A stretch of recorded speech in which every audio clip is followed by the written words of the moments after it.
a depraved and sick individual, hiding behind a facade of faith, using religion as a game to satisfy their monstrous urges. What happens when such a person blends into our society? How many of us are sharp enough to recognize and stop the seeds of evil before they take root?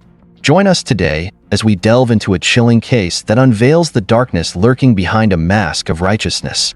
On April 5, 1980, the day before Easter, the nuns of the Mercy Hospital Chapel in downtown Toledo were busy preparing for the evening service and the following morning's Easter Mass. At 8:20 a.m., Sister Mary, responsible for the evening's ceremony, went to the sacristy to discuss the hymn selection with Father Gerald Robinson. The sacristy, a small 20-square-meter room next to the church, was primarily used to store church equipment and supplies. When Sister Mary arrived, she noticed that both doors to the sacristy were locked from the outside. This struck her as odd, as she had just stepped out moments before. Shrugging it off, she pulled out her key and unlocked the door. Inside, she was met with a horrifying sight. A figure lay sprawled on the floor. Instinctively, Mary stepped back, her heart racing. The room was dimly lit, and she initially thought it was just a mannequin someone had left behind. But as she approached, the dreadful truth became clear. It was Sister Margaret and Paul, the nun in charge of the sacristy. Mary let out a blood-curdling scream and stumbled backward in terror. Sister Paul was lying in a pool of blood, her body contorted unnaturally. Her clothes were disheveled, her skirt pushed down to her ankles. Shaking, Mary mustered all her strength to run outside and call for help. When others arrived at the scene, they were struck speechless by the gruesome tableau. Police arrived shortly after. The victim, Sister Margaret and Paul, was 71 years old and hailed from Edgerton, Ohio. She was known as a perfectionist, strict, upright, and deeply dedicated to her work. However, her rigid demeanor often made her unpopular among her peers. On the day of the incident, Sister Paul had risen at 5 a.m. as usual. After breakfast, she headed to the chapel around 6:50 a.m. to prepare for the Easter service. Along the way, she encountered another nun and 2 night shift drivers, marking the last time anyone saw her alive. At the crime scene, Sister Paul lay on her back.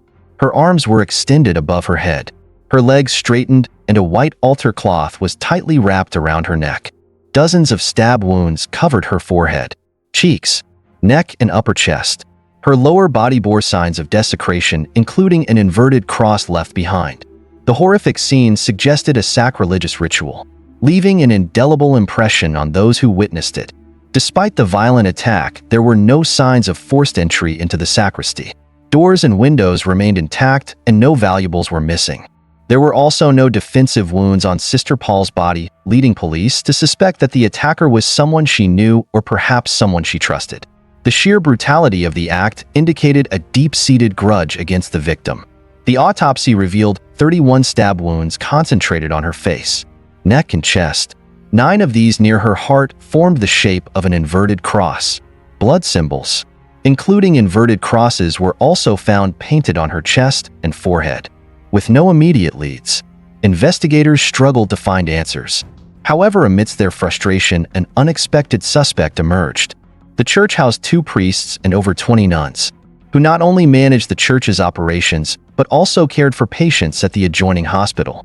Following the incident, police frequently questioned those within the church and hospital community. One name repeatedly came up: Father Gerald Robinson, a 42-year-old priest from Toledo, known for his spotless record and devout nature. Father Robinson was regarded as a model clergyman. However, during interviews, a nun responsible for church operations revealed that Father Robinson and Sister Paul often clashed due to their vastly different personalities and perspectives. What dark secrets lay hidden beneath Father Robinson's perfect exterior? Could the answers to this grisly mystery lie within his carefully curated image of piety? Sister Paul was a perfectionist in everything she did, often leading to arguments and disputes with Father Robinson over church matters. As Sister Paul had grown older, her hearing and memory had declined, which meant Father Robinson frequently had to repeat himself when discussing issues with her. The two had a heated argument the day before the tragedy. Sister Paul was infuriated by Father Robinson's decision to shorten the Holy Mass without a valid reason. She believed that, even as a priest, he had no right to deny anyone the opportunity to pray and repent before God. She reprimanded him severely for this, leaving many to wonder if this conflict might have been the spark that led to the horrifying events that followed. Another priest at the church mentioned that when Sister Mary's scream echoed through the building after discovering Sister Parr, everyone rushed to the scene, except for Father Robinson. His room was close to the sacristy, so it was impossible that he hadn't heard Mary's loud cries. Yet he was conspicuously absent. When the police finally summoned him, they noticed something deeply unsettling. He showed no surprise or shock at Sister Parr's death. Instead, he appeared unnervingly calm, as if nothing had happened. A week after the incident, several church members reported hearing strange noises on the second floor of the church around 7:30 a.m. on the day of the murder. The sounds resembled hurried footsteps coming from the area where Father Robinson's bedroom was located. For a priest to move so urgently early in the morning seemed highly unusual. A doctor from the hospital adjacent to the church also recalled seeing a man dressed in a black cassock that morning. Based on the description, the man strongly resembled Father Robinson. If the priest was indeed the person the doctor saw, it suggested that Robinson had left his room after realizing something terrible had happened, but chose not to go to the scene immediately, raising even more suspicion about his actions. 2 weeks after the incident, the police searched Father Robinson's room and discovered a 20 cm long letter opener in a drawer. The knife had a four-sided, diamond-shaped blade with a brass ring at the handle. Its size and shape matched the wounds on Sister Parr's body. Forensic experts found the knife to be shockingly clean, with no fingerprints or visible traces of evidence. However, a small smear of blood was detected on the blade. Unfortunately, the blood sample was too small for further testing. Under mounting public pressure, the police were forced to bring Father Robinson to trial. During questioning, Robinson was initially cooperative and provided a crucial piece of information. The killer had confessed to him during a church confession, but when pressed for details about the alleged murderer, Robinson hesitated and eventually changed his story. He claimed he had fabricated the confession to avoid trouble and insisted he knew nothing about the crime. Despite numerous clues pointing to Father Robinson as the prime suspect, a lack of concrete evidence meant the case could not proceed. The investigation eventually hit a dead end, leaving the crime unresolved. Many began to suspect the killer was a Satan worshiper, but the case slowly faded into obscurity. 23 years later, in a shocking twist, the Toledo Police Department received a letter from a woman whose revelations shook the entire force. The woman claimed that as a child she had been forced into a cult of fanatical men devoted to Satan worship. During rituals, female members were required to dress as nuns while being subjected to heinous abuse. She recounted how they painted inverted crosses on her body, threw her into a snake pit, and placed her alongside the corpse of a child they had sacrificed. To maintain secrecy, the cult fed her the eyeballs of a living person when she was just 11 years old, making her believe she was under constant surveillance. At 14, she was introduced to a church, the very church where Father Robinson was the priest. This so-called man of God was far from holy. For years, she endured unspeakable torment at his hands, treated no better than a prisoner in a brothel. These memories of abuse might have remained buried forever had she not encountered an organization dedicated to supporting victims of clergy abuse.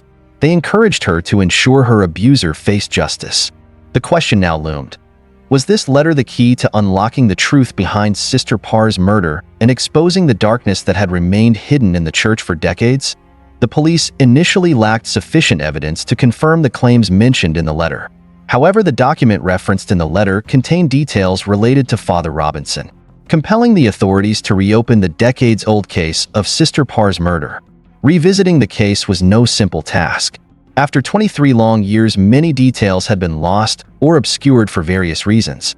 Nevertheless, the police pieced together the remaining evidence, focusing on two key items: the white altar cloth and the letter opener, which had been identified as the murder weapon and was in Father Robinson's possession at the time of the crime. If they could conclusively prove that the letter opener was the weapon used to kill Sister Parr, it would be the damning evidence needed to convict him. Through meticulous testing and countless experiments, the police made a breakthrough. The blade of the letter opener perfectly matched both the puncture marks on the altar cloth and the wounds on Sister Parr's body. The reopening of this case not only marked a significant milestone in the investigation, but also gave other victims the courage to come forward. Another woman accused Father Robinson of ritualistic sexual abuse she had endured during a ceremony years prior. With these witnesses and undeniable evidence, Robinson now 66 years old, could no longer evade justice despite his advanced age. During a search of his bedroom, investigators discovered a large box containing hundreds of photographs of corpses and coffins. These pictures span decades, including both old and recent ones. The news of Father Robinson's arrest for murder sent shockwaves through society. Public opinion was sharply divided. Some believed he was innocent while others demanded severe punishment for his heinous crimes. The police faced immense pressure from the public. Finally, 26 years after Sister Parr's death, the perpetrator stood trial. The prosecution presented over 30 witnesses, including police officers who were the first to arrive at the crime scene, specialists from various fields, and victims who had suffered abuse at Robinson's hands. Alongside their testimonies were mountains of incriminating evidence. One particularly striking piece of evidence was a video recorded by Robinson's lawyer during a prior investigation. The lawyer's initial intent was to demonstrate that Robinson had never confessed to the crime. However, when the prosecution played the video in court, it seemed to suggest otherwise. In the footage, Robinson adamantly denied any involvement in Sister Parr's death while being questioned by police. Yet once the officers left the room, he was seen holding his head, muttering in a low voice and appearing to plead. Was he confessing his sins to Jesus, seeking forgiveness for his crimes? After nearly 20 days of trial, the jury reached a unanimous verdict. Robinson was guilty of murder. He was sentenced to 15 years in prison. Unhappy with the sentence, Robinson repeatedly appealed in the following years, but all his attempts were futile. He died of a heart attack in prison at the age of 76 after serving 8 years of his sentence. With Robinson's death, the true motive behind his crime remained an eternal mystery, forever unanswered. What do you think his motive was? Surely you must have your own theories, right? Life is full of unexpected twists, and today's story is a testament to that. A young woman long deemed a harbinger of misfortune, bringing calamity to anyone associated with her, turned out to harbor a shocking truth that left everyone speechless. Let's turn back the clock to 1976 and uncover the case that shook South Korea to its core in the late 20th century. Gangwon Province, nestled in northeastern South Korea, is a popular tourist destination known for its scenic beauty. It is also the birthplace of today's central figure. Born in 1976, Yin In-suk grew up as the second child in an ordinary family with an older brother and a younger sibling. From a young age, she stood out with her fair skin and uniquely attractive features. As she matured, her natural beauty became even more striking. Her tall and elegant figure, soft-spoken voice, and impeccable fashion sense made her the object of admiration for many men. However, appearances can be deceiving, and Yin In-suk's outer charm belied a far darker reality. Even during her school days, she left a poor impression on those around her. Not only did she struggle academically, but she also had a penchant for petty theft. In high school, she was even forced to transfer after being caught stealing money from a classmate. After graduating, In-suk left her hometown and moved to Seoul, where she found work in the sales department of an insurance company. In 1997, at the age of 21, she met Lee, a man employed at a logistics company. Their love was so intense that she ignored her parents' strong objections, choosing to move in with him. The couple officially registered their marriage in July of that year. Shortly after their wedding, they welcomed a baby girl. In-suk quit her job to care for their child, leaving the family's finances entirely dependent on Lee's modest income. As expected, life became increasingly challenging. In-suk, who had always loved maintaining her appearance, found it hard to adjust. She continued to apply makeup daily and desired new clothes, but the couple's limited funds couldn't keep up with her needs. Arguments over money became more frequent. In-suk's greed even drove her to steal her father's retirement savings, which he had entrusted to her mother. Tragedy struck on February 17, 2000, when the couple's 2-year-old daughter fell from a height and suffered fatal head injuries. The shocking incident left both parents devastated. In-suk reportedly sought treatment for depression, relying on antidepressants to cope. Initially, the incident didn't attract much attention. However, rumors soon began to circulate, suggesting that In-suk had orchestrated her daughter's death to claim insurance money. The mother, once an insurance agent, had taken out a policy for her child. When the little girl passed away, In-suk was the sole beneficiary of the payout. This insurance money allowed her to indulge in shopping and live comfortably without working. The child's death became the catalyst for a series of horrifying events. Upon investigating In Suk's insurance records, authorities discovered a disturbing pattern. Less than a month after her daughter's death, In Suk had taken out 2 substantial life insurance policies for her husband.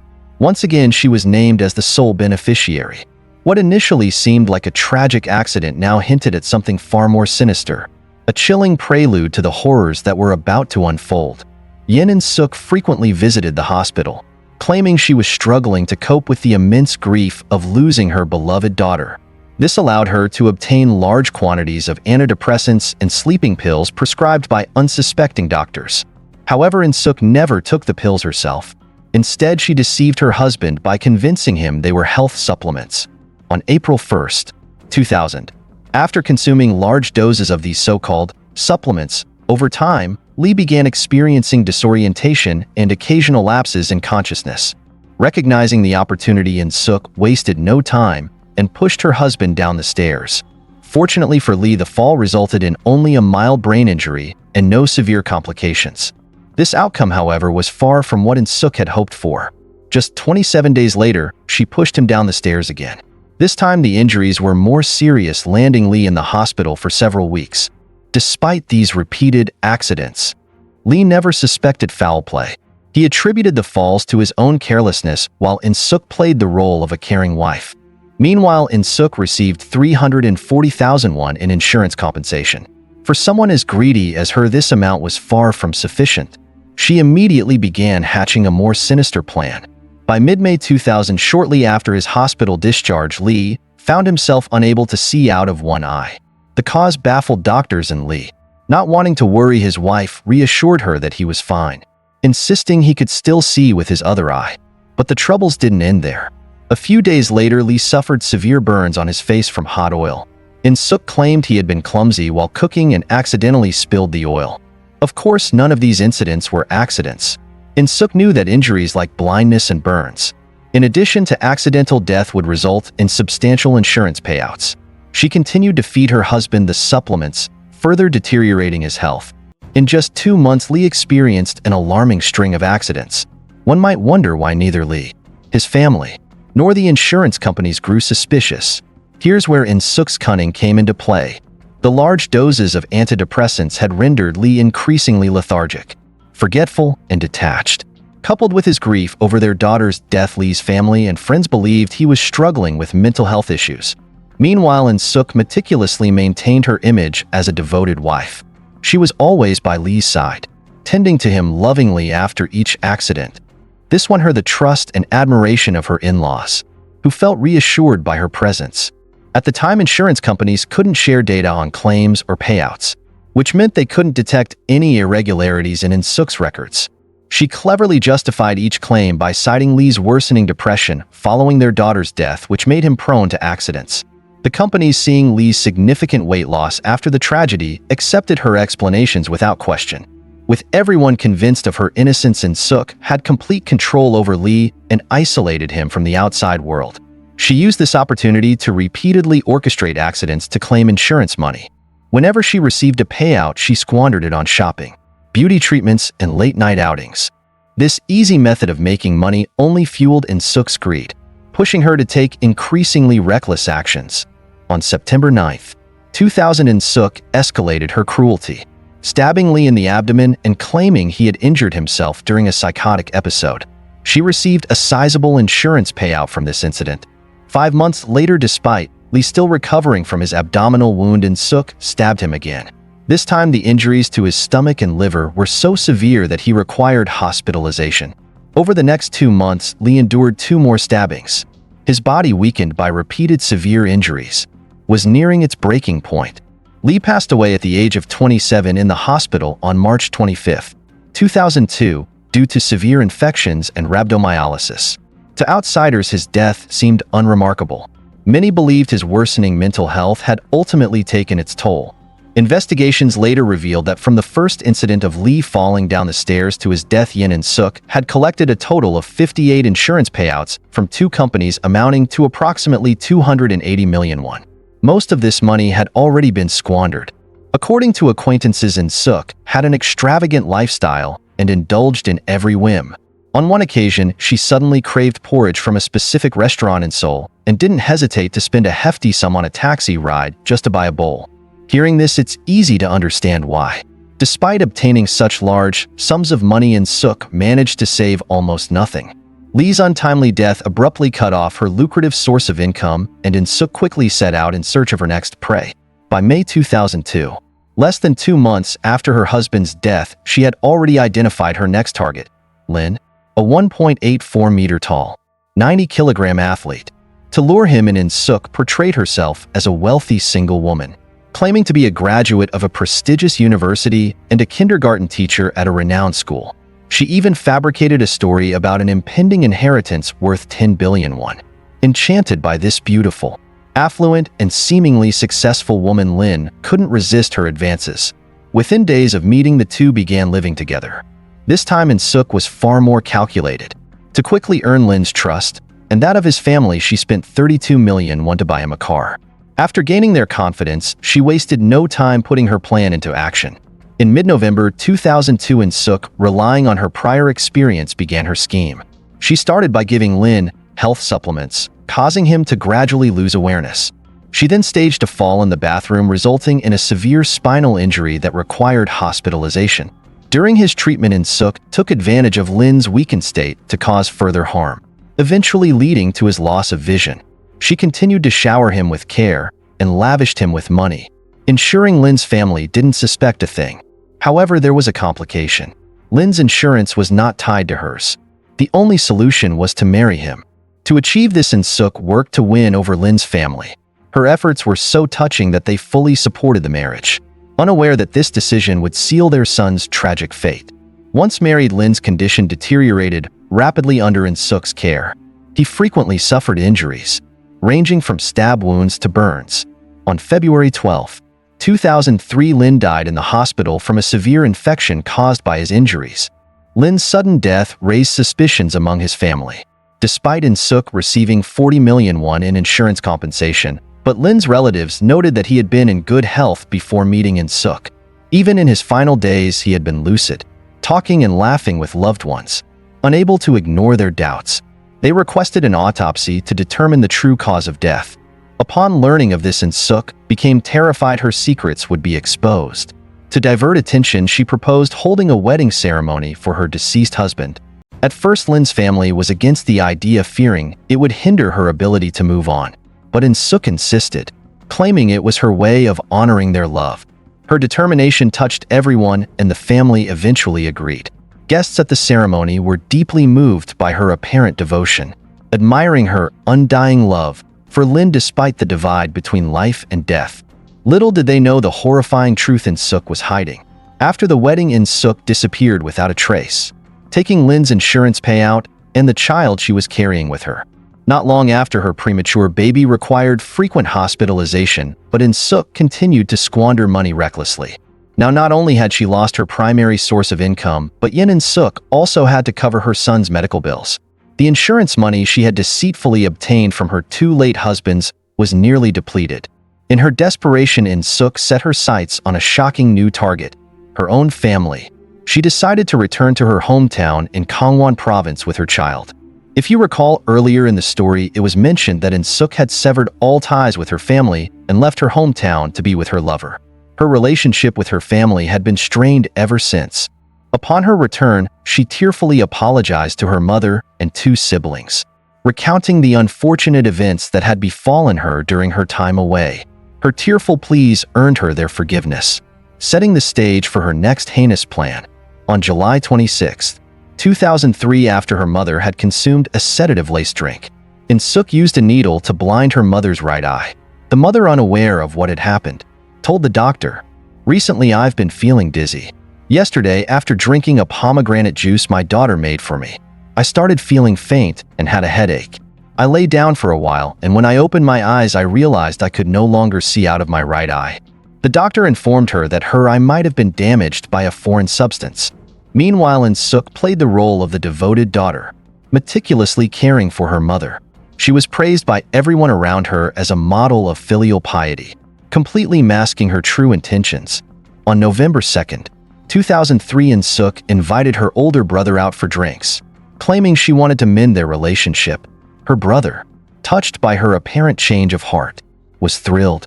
Over drinks, they shared stories and laughs, but after a few glasses, he began to feel disoriented. Jokingly, he remarked that his tolerance for alcohol must have worsened, but after that, he remembered nothing. The next morning, he woke up in a hospital bed, completely blind. Unbeknownst to him, In-suk had poured corrosive hydrochloric acid, HCl, into his eyes while he was unconscious. Once again, In-suk feigned concern, consoling her brother and urging him not to lose hope. She continued to play the part of the caring sister, while secretly injecting unknown substances into his foreline to hasten his demise. However, her brother miraculously survived. Her motive? In-suk had insured her mother, but listed her brother as the beneficiary. According to her plan, her mother's disability, combined with her brother's potential death, would allow her to step in as the sole legal representative to claim the insurance payout. Her greed knew no bounds. Rather than earning an honest living, In-suk funded her extravagant lifestyle through the suffering and lives of those closest to her. She continued to spend lavishly, and when the money ran out, she resorted to scamming acquaintances and maxing out their credit cards. When those funds were exhausted, she sold her family's home. To convince her family to agree to the sale, In-suk fabricated a story, claiming she had used her years of savings and her late husband's insurance payout to buy a new home in the capital. She promised they would all move there together, making it easier for her to care for her mother and brother. Moved by her words, her family tearfully agreed. But once the sale was finalized, In-suk pocketed the money and continued her reckless spending spree. As the moving day approached, so did the day her lies would unravel. To prevent her deceit from being exposed, In-suk devised a horrifying plan. One night, she persuaded her family to take health supplements and then set the house on fire. Fortunately, her brother, partially regaining his senses after inhaling the smoke, woke up and alerted the others. The entire family narrowly escaped the blaze. Although her plan failed, In-suk still managed to receive a total of 240 million won from the insurance company. After her house burned down, leaving her without shelter, In-suk and her son sought refuge with Kong, a housemaid she knew. Initially, Kong was reluctant to let them stay, as her family's small home was already cramped. However, moved by In-suk's seemingly sincere plea, Kong agreed to let them stay for 1 month. A month passed, but In-suk showed no intention of leaving. Frustrated, Kong finally confronted her. "When are you planning to find another place to stay?" In-suk's pride was wounded by this remark. Angered, she did something that led to the unraveling of her many past crimes. Late at night on February 1st, 2005, In-suk set fire to Kang's home. She then grabbed her son, covered their mouths with wet cloths to avoid inhaling smoke, and fled the scene. When firefighters extinguished the blaze, they found Kang's family severely injured. They were rushed to the hospital, but Kang's husband succumbed to his injuries. While the fire temporarily soothed the rage in In-suk's mind, it also left her fearful that Kang might suspect her. To eliminate any doubt, In-suk set fire to Kang's hospital room just days later. Fortunately, firefighters arrived in time to extinguish the flames, preventing significant damage. However, they detected the smell of gasoline at the scene, indicating arson. The incident was reported to the police for further investigation. Surveillance footage from the hospital quickly identified In-suk as the arsonist, and she was promptly arrested on charges of deliberate arson. At her trial, In-suk appeared well-dressed but visibly anxious. Whenever questioned about the fires, she would collapse dramatically and pretend to faint. She was repeatedly taken to the hospital, but doctors consistently found no physical issues. Even in court, In-suk continued her performance, claiming she was haunted by the memory of her daughter, who had tragically died in an accident years earlier. She tearfully explained that her grief made her mentally unstable and caused her to see her daughter's image in the flames. She also expressed concern for her 3-year-old son, who was gravely ill and needed her care. Her emotional plea even brought her to tears as she begged for bail to tend to her child. Initially, the police viewed the case as the desperate actions of a grieving mother. However, just days after the hospital fire, the investigation took a shocking turn. A day after police had completed their routine procedures, an unexpected visitor arrived at the station, In-suk's younger brother. The brother described his sister as someone cursed. comparing her to characters from horror movies who bring misfortune to everyone around them.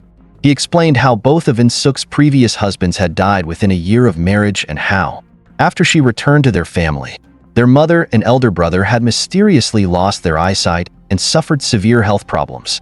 With the two recent fires, her brother began to suspect that In-suk was at the center of all these tragedies. His testimony raised doubts among the investigators, prompting them to dig deeper. They examined In-suk's social connections, financial records, medical history, and insurance claims, uncovering a web of deceit and crime. On April 19, 2005, police rearrested In-suk on charges of fraud, intentional injury, and more. Just weeks before her arrest, her young son had been hospitalized due to illness. During her son's hospital stay, In-suk got into a dispute with the family of another patient in the same room. In a calculated act of revenge, she blinded the victim's right eye with a large needle and stole their credit card. At the same time, In-suk withdrew 9 million won to cover her son's medical expenses. However, she didn't stop there. On 3 separate visits, under the pretense of checking on the victim, she secretly injected poison into their foredrip. Tragically, her own son could not recover and passed away in the hospital. According to the investigation, between 2000 and 2005, In-suk claimed 10 victims, including 3 fatalities, for who suffered severe burns and 5 who were left blind. The total amount of money she obtained from her crimes was 596 million won. When questioned about her motives, In-suk explained, "To forget the pain caused by my daughter's death, I turned to certain illicit drugs. I used those drugs for 4 years.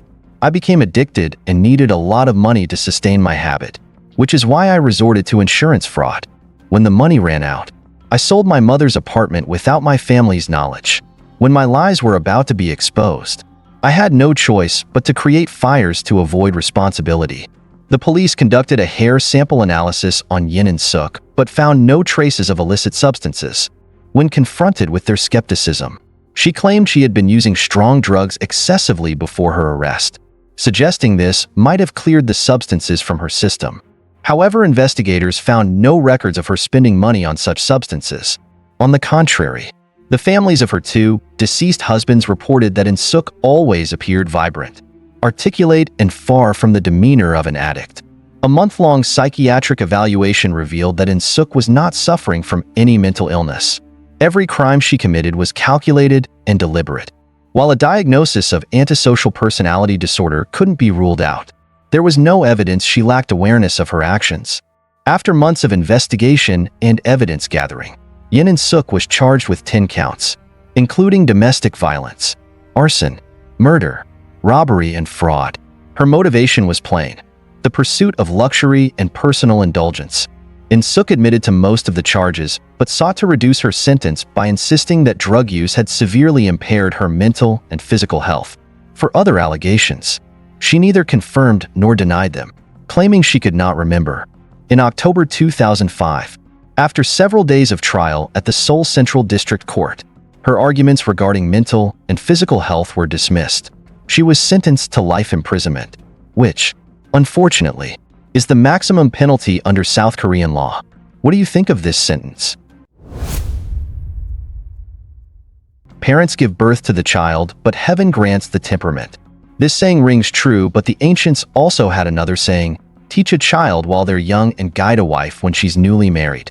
It implies that children must be nurtured and educated from a young age, as their thinking is not yet fully developed. In other words, what children learn, see, and experience during their early years plays a significant role in shaping their personality, lifestyle, and mindset in the future. So, what happens if a child grows up in an unhealthy educational environment? Selfishness, violence, depravity, and countless other harmful habits can emerge, gradually eroding any inherent goodness. Perhaps this aligns, in part, with the tragic story below. Cassandra Bjorg moved to Georgia to live with her mother and stepfather after her father left when she was a child. Described as having an odd personality, Cassandra faced a tumultuous upbringing. Her grandparents, Wendy and Randall Bjork, were the epitome of a happy couple. They had built a small but loving family and were well respected by their neighbors in Lawrenceville. Married for decades, their bond remained strong even into their 60s. Wendy was known as a kind yet reserved woman who often helped neighbors with gardening and volunteered at community centers. Her warm-heartedness earned her the affection of those around her. At one point, Wendy's daughter Amanda brought Cassandra to live with the family. Little did they know, this decision would lead to an irreversible tragedy. Cassandra, affectionately called Cassie by her family, had a troubled childhood, growing up without a supportive father figure. She lacked proper guidance and discipline. Even as a young child, Cassandra was wild, mischievous, and poorly behaved. Her move to her grandparents' house was meant to provide a more stable environment, but her mother, Amanda, was also inattentive, and her grandparents didn't have the time to fully focus on her. By the age of 16, Cassandra acted entirely on her impulses, with no regard for the consequences. She had several run-ins with the law, including arrests for underage drinking, marijuana use, theft, and assault. Eventually, Cassandra ran away from home. When Amanda realized her daughter was spiraling out of control, it was already too late. Desperate, Amanda turned to her parents for help, fearing for Cassandra's future. In 2016, Wendy and Randall applied for custody of Cassandra. Amanda recounted her daughter's struggles and agreed that her parents might be able to turn things around. Cassandra then moved in with her grandparents in Lawrenceville. However, from the outset, she showed clear resentment toward them. Arguments grew frequent and increasingly heated. Despite the tension, Wendy and Randall remained optimistic, believing that their beloved granddaughter was inherently a good person. She was simply a product of an unhealthy environment. They set basic rules for her, such as not staying up late, avoiding smoking and drinking, attending school daily, and completing homework on time. Cassandra, however, showed no intention of changing her ways and ignored their advice entirely. Her grandparents remained patient, understanding that change would take time. But Cassandra's defiance tested their limits, as she was determined to live life on her own terms. Neither side was willing to compromise, setting the stage for an inevitable clash. Cassandra had dropped out of school, refused to attend classes, and was even barred from taking exams. With no academic commitments, she began engaging in more reckless behavior. According to local police records, neighbors often reported hearing yelling and loud banging from her home. In the winter of 2016, the Bjorg family called the police after Cassandra assaulted her grandmother, Wendy. When questioned, Wendy explained that she and Cassandra had gotten into an argument, which escalated. Suddenly, Cassandra, sitting nearby, grabbed a full glass of water and hurled it at Wendy. The glass flew past Wendy's stunned face, narrowly missing her and the officers, before shattering against the wall. Cassandra's actions clearly showed she had no intention of backing down or stopping her behavior. Even as Wendy tried to explain the situation calmly, Cassandra cut her grandmother off, shouting profanities and insults at both Wendy and the officers. Her behavior and attitude were utterly unacceptable, making it increasingly difficult for her to coexist with the Bjorg family. Cassandra would frequently sneak out at night, disappearing for days at a time. Whenever she went missing, Wendy turned to social media for help. She also printed flyers and posted them in areas Cassandra was known to frequent. On April 1st, 2017, Cassandra ran away again. Wendy repeated her usual efforts, posting worried messages online. However, something was different this time. By 11 p.m., Wendy had stopped posting updates, a stark contrast to her usual pattern of keeping family and friends informed. Her last posts were simple expressions of concern for Cassandra, with no indication of what would happen next. Family members grew increasingly worried when Wendy and Randall stopped responding to calls and messages. Sensing something was wrong, they contacted the police. When officers arrived at the Bjorg residence, they knocked on the door repeatedly but received no response. Deciding to wait another day before taking further action, they left. Yet, when they returned the next day, the situation remained unchanged. During this time, a nearby home reported a break-in and assault. Police responded to the scene, where the attackers had already fled. The perpetrators were quickly identified as Cassandra Bjorg and her 19-year-old boyfriend, Johnny Ryder. The pair had illegally entered Johnny's sister's home. Unbeknownst to them, Johnny's sister and her boyfriend returned earlier than expected, only to be met with a horrifying sight. The house was completely trashed. The bedroom had been ransacked, sheets and blankets torn to shreds, personal belongings missing, and furniture damaged beyond repair. In the middle of the chaos stood Cassandra and Johnny, grinning like maniacs. Johnny's sister erupted in anger, leading to a heated confrontation. Johnny, showing no remorse, sprayed pepper spray into his sister's face, causing her to collapse. He then turned to attack her boyfriend. Meanwhile, Cassandra grabbed a baseball bat and began striking Johnny's sister on the head and shoulders. The pair mercilessly beat their victims until they were bloodied and severely injured. Afterward, they stole Johnny's sister's car and fled the scene. Both victims were rushed to the hospital with serious injuries. As police examined the crime scene, they discovered that the car Johnny and Cassandra had used belonged to Wendy and Randall Bjork. Piecing together the events, authorities recognized the gravity of the situation and decided to revisit the Bjork residence. When officers forced open the door, they were met with an overwhelming stench that made even the most seasoned among them recoil. As they ascended the stairs toward the bedroom, the nauseating smell of death grew stronger with each step. They gently pushed open the bedroom door, revealing a horrific scene.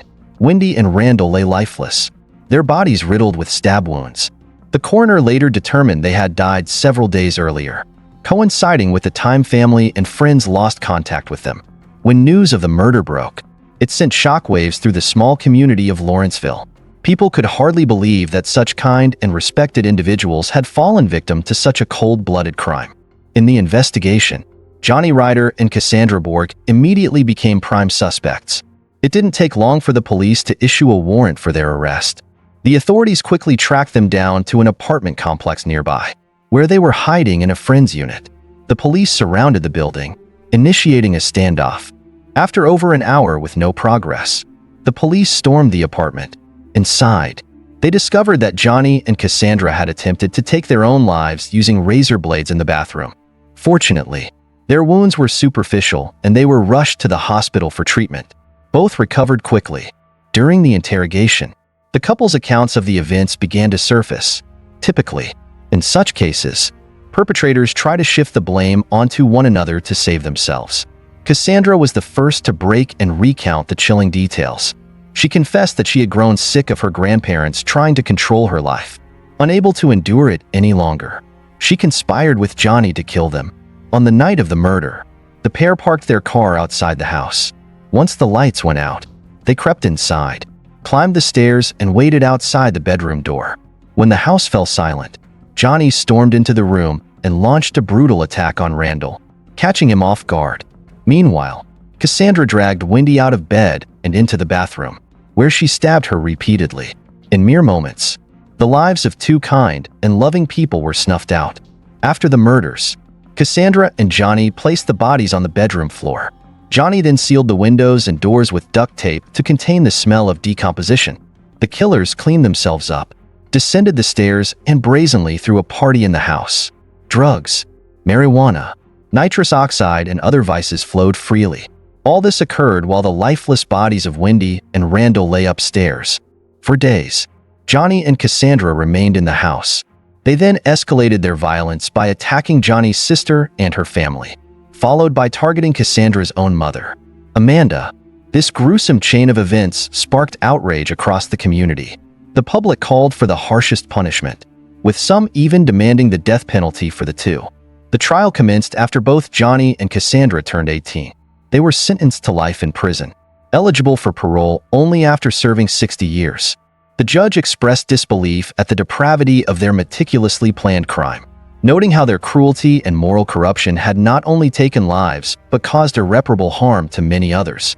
Amanda, devastated by the tragedy, pleaded for leniency for her daughter, but the court refused to alter the sentence. Neither Johnny nor Cassandra showed any signs of remorse. These two lost souls, led astray by their choices, now faced the consequences of their heinous actions. However, reflecting on Cassandra's background, one could argue that she was a victim of unfortunate circumstances.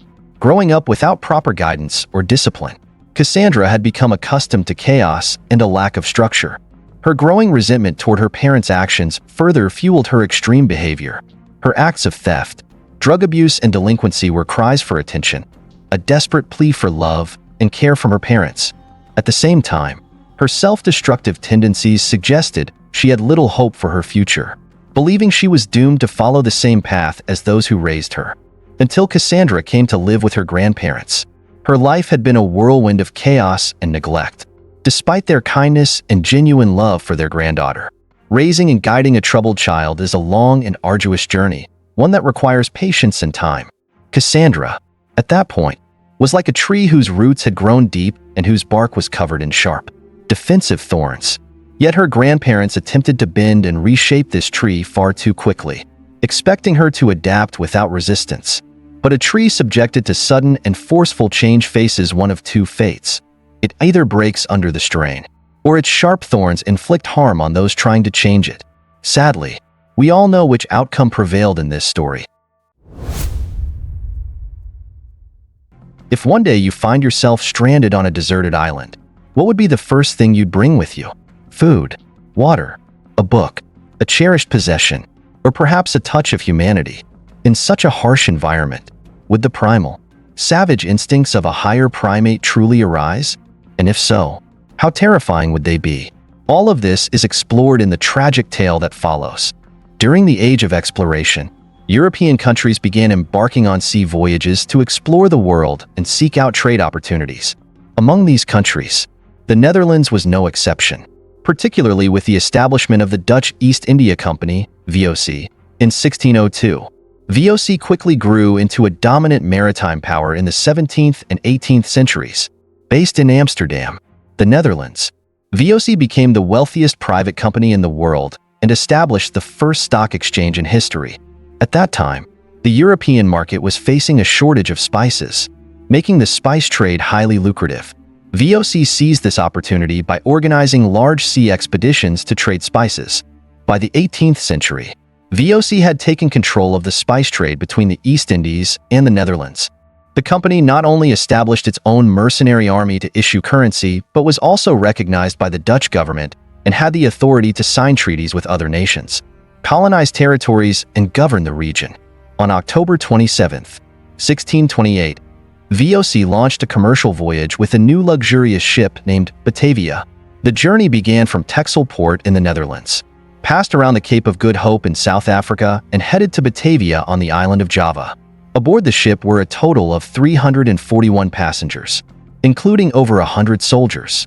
Additionally, there were sailors and senior officials from the company, with very few civilian passengers, mainly relatives of company employees, particularly women and children. The ship was carrying a significant amount of precious cargo, including gold, silver, coins, and jewelry.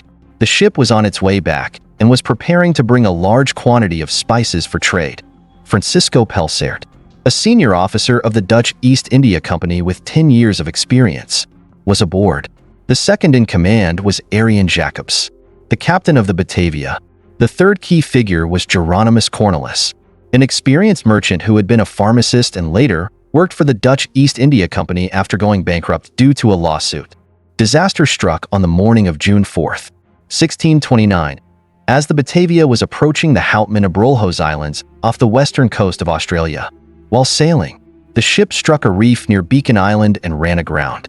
The collision caused many people to fall into the sea and the hull was severely damaged. Fortunately, there were some small islands nearby.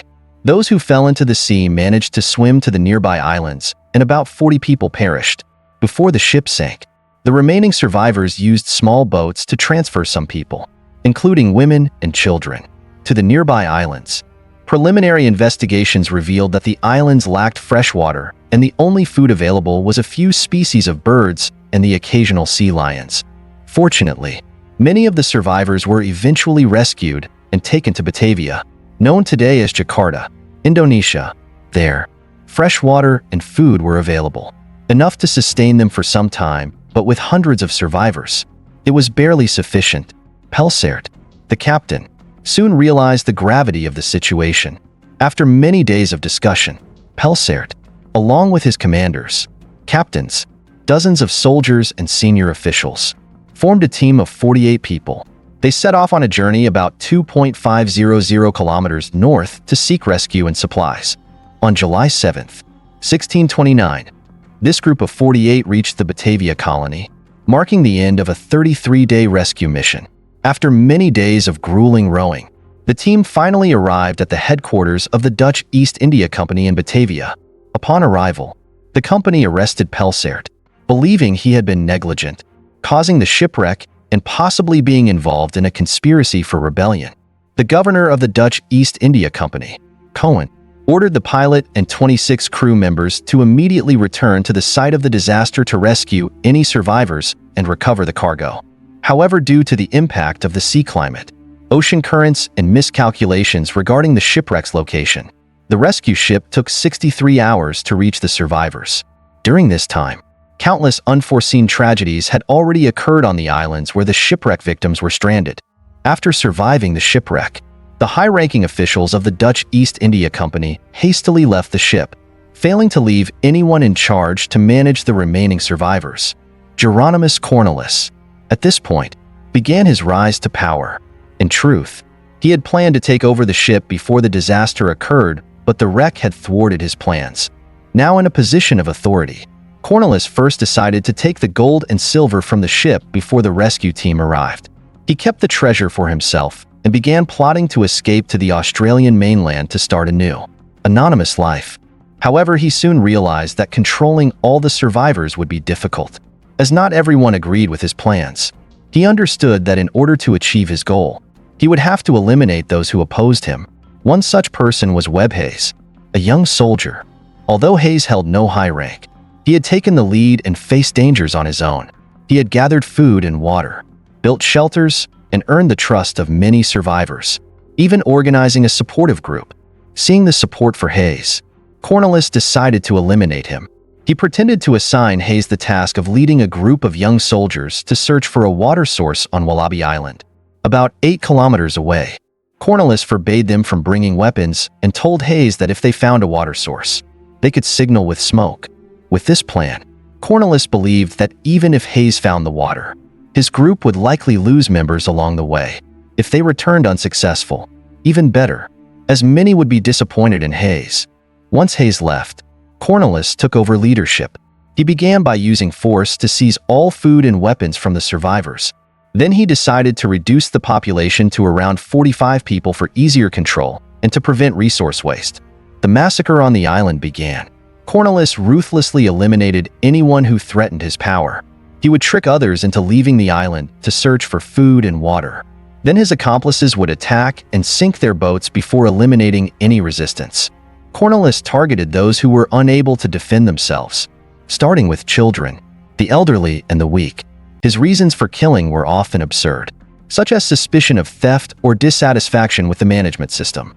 He began to view murder as a form of entertainment and gradually developed a sadistic pleasure in it. He ordered his followers to carry out the killings, and in total, about 110 to 124 people became his victims, including men, women, and children.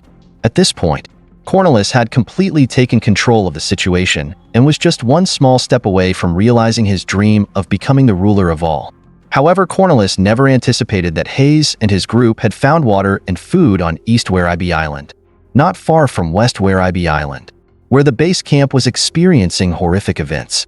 A signal of smoke was immediately sent up, and not long after, some of the survivors who had narrowly escaped the massacre found Hayes through the smoke and informed him about the tragic events that had unfolded at the base camp. Upon hearing the news, Hayes instructed his group to start fortifying their position and prepare to rescue the victims. Lacking firearms, they used available materials to craft weapons like spears and stone axes. Despite their relatively simple equipment, Hayes and his soldiers not only had enough fresh water and food to sustain their strength, but also possessed a fierce, determined spirit to fight. When Cornelis realized that Hayes had actively prepared to confront him, he understood that his actions had been exposed. As a result, Cornelis ordered his forces to attack West Werribee Island to eliminate the opposition and seize control of the water and food supplies there. However, the brutal actions of Cornelis' group had severely dampened the morale of his soldiers. In addition to the scarcity of food and water, Cornelis and his forces were in no condition to match Hayes' group. Within 2 months, Cornelis launched 3 consecutive attacks, all of which were repelled by Hayes, causing significant losses to his forces, including Cornelis himself. Though Hayes' side had emerged victorious, both sides had suffered many casualties. Any further attack at this point would have been a desperate, life-or-death struggle, desperate to seize the water and food. Cornelis focused all his resources and weapons on launching a fourth attack, aiming to encircle Hayes. This time, the disparity in strength between the two sides was too great. Hayes and his soldiers were pushed back and eventually surrounded by the remnants of Cornelis' group. At this critical moment, a rescue ship from the headquarters appeared and luck seemed to favor justice. The battle was ongoing, and both sides understood that whoever reached the rescue ship first would have the advantage. The two groups rushed toward the ship, and in the end, Hayes' soldiers were the first to board. They immediately reported the uprising led by Cornelis on the island and the series of bloody massacres he had orchestrated. The remnants of Cornelis' group on the island realized their actions had been exposed and that there was no hope of return. They surrendered, admitted their crimes, and made their way to the island. The bloody killings that had lasted for 2 months were finally brought to an end. For the survivors, the nightmare was finally over. After all the rebel insurgents on the island were captured, the commanding officer ordered the retrieval of the cargo. However, a new problem arose as preparations to return were underway. At 3:05 p.m., the rescue ship Saldam, a small sailing boat, was ready to depart. If all the survivors and the cargo were taken aboard, the boat would be overloaded and the risks would increase substantially. The captain decided that some of the rebels on the island would be tried first. After discussions, it was agreed that the mastermind behind the uprising and the massacre was Cornelis. Some of the key participants would be sentenced to death. The condemned would be taken to a nearby island, Seal Island, to be hanged. However, 2 of the rebels were deemed by the judge to have committed crimes that did not warrant the death penalty, so they were instead exiled to an unnamed island. After many days drifting on land, the rescue ship finally returned to the company's headquarters. The company would now bring those involved in the rebellion and massacre back to face trial. During the trial, 5 individuals were sentenced to death by hanging, including Jacob Pieters, who was found guilty of murdering several people and subjected to brutal torture, considered the harshest punishment of the time. Most of the remaining participants received lighter sentences. As the captain of the Batavia, the commanding officer later managed to rescue the survivors. However, the investigation committee held him accountable for his negligence, and he was ultimately dismissed from his position shortly after. The actions of the soldier Webb Hayes on the island were later commemorated with the construction of a bronze statue, which still stands today on the west coast of Australia. With the publication of the commanding officer's journal in 1647, the details of the island massacre became clearer and the public learned more about the horrifying events. The salvage operation of the Batavia was successful, with parts of the ship and some of the treasures now displayed at the Geraldton Museum in Western Australia. Later, an archaeological team discovered the wreck on the remote island where the tragedy had occurred. The tragedy, with its 125 bodies, left a profound impact at the time and has resonated for centuries. To remember the event, a replica of the Batavia from the 20th century was docked in Lelystad, the Netherlands, so future generations would never forget the dark stains of the past. These events also reflect broader issues in human society. When people lose their morals and the constraints of rules, the survival instincts of our primal nature are awakened. The strong will devour the weak, and the powerful will seize leadership, using violence and cruelty to expand their territory.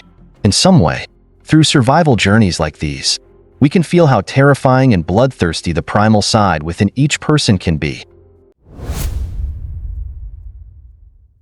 The saying, "Even a tiger won't eat its cubs," is a reminder of parental instinct to protect their young. Yet in real life, there are fathers and husbands so cruel that their actions defy imagination. The case of Christopher Watts is a chilling example. On August 13, 2018, Shannon Watts and her 2 daughters, Bella, 4, and Celeste, 3, were reported missing from their home in Frederick, Colorado. Their faces quickly filled news and social media as authorities launched a desperate search for the missing family. Initially, Christopher Watts, Shannon's husband, appeared on television, pleading for his family's safe return. He displayed an image of a grieving husband and father, devastated by their sudden disappearance. However, just 2 days later, Chris was arrested on charges related to their deaths. Despite their seemingly perfect marriage as portrayed on social media, Chris had been secretly dating a co-worker at Anadarko Petroleum, where he worked. He had told his mistress that he and Shannon were in the process of separating. During the summer leading up to the tragedy, Shannon and her daughters had traveled to North Carolina, while Chris spent increasing amounts of time with his new girlfriend. Shannon noticed his growing distance and desperately tried to save their marriage. In the early hours of August 13th, 2018, Shannon returned home at around 2 a.m. after a work trip. That was the last time anyone saw her or her daughters alive. Later that morning, Shannon's colleague, Nicola Toft, who had dropped her off earlier, grew concerned when Shannon didn't show up for work or respond to calls and messages. Nicole learned from Shannon's OB/GYN that she had missed a prenatal appointment scheduled for 10 a.m. Overwhelmed with worry, Nicole drove to Shannon's house. On the way, she called Chris, who claimed Shannon had taken the children to a friend's house but didn't specify which friend. Nicole didn't buy his story and alerted the police. The police arrived at the Watts home around noon, nearly the same time as Nicole. They rang the doorbell several times, but received no response. The house appeared undisturbed, and Shannon's car was still in the garage. Moments later, Chris returned home. Inside, police found no signs of a struggle. Shannon's keys, wallet, medications, and phone were still in the house, suggesting she hadn't planned to leave for long. However, the bedding from the couple's bed was on the floor, and pillowcases had been tossed into the kitchen trash. During questioning, Chris admitted to a heated but civil conversation with Shannon at 4 a.m., during which he expressed his desire to separate. He claimed that by 5:27 a.m., he had left for work, and that was the last time he saw his wife. Christopher and Shannon had met in 2010 in North Carolina and married on November 3, 2012. They had two daughters, Bella, born December 17th, 2013, and Celeste, born July 17, 2015. The family lived in a 5-bedroom house in Colorado, purchased in 2013 through a mortgage. In June 2015, the couple filed for bankruptcy in Colorado, citing a debt of approximately $448,000. The bankruptcy was finalized in October 2015. Shannon later began working as a sales representative for the health and wellness company Lovell, promoting weight loss products and other lifestyle aids. Despite their financial struggles, Shannon's career flourished, earning her an annual income of $80,000 and allowing her to enjoy business trips to destinations like Mexico and the Dominican Republic. Chris occasionally joined Shannon on her business trips, but most of the time, he stayed home to look after their children. Shannon's relationship with her in-laws, however, was fraught with tension. In a message sent a week before her tragic death, Shannon revealed the strain with her in-laws. She explained they had cut ties with her after she became angry when she discovered they gave her daughters ice cream and chips, despite Celeste's food allergies. Following this incident, Shannon's in-laws blocked her on Facebook and did not call their granddaughters on their birthdays. Shannon's mother later revealed that Chris's parents hadn't even attended their wedding.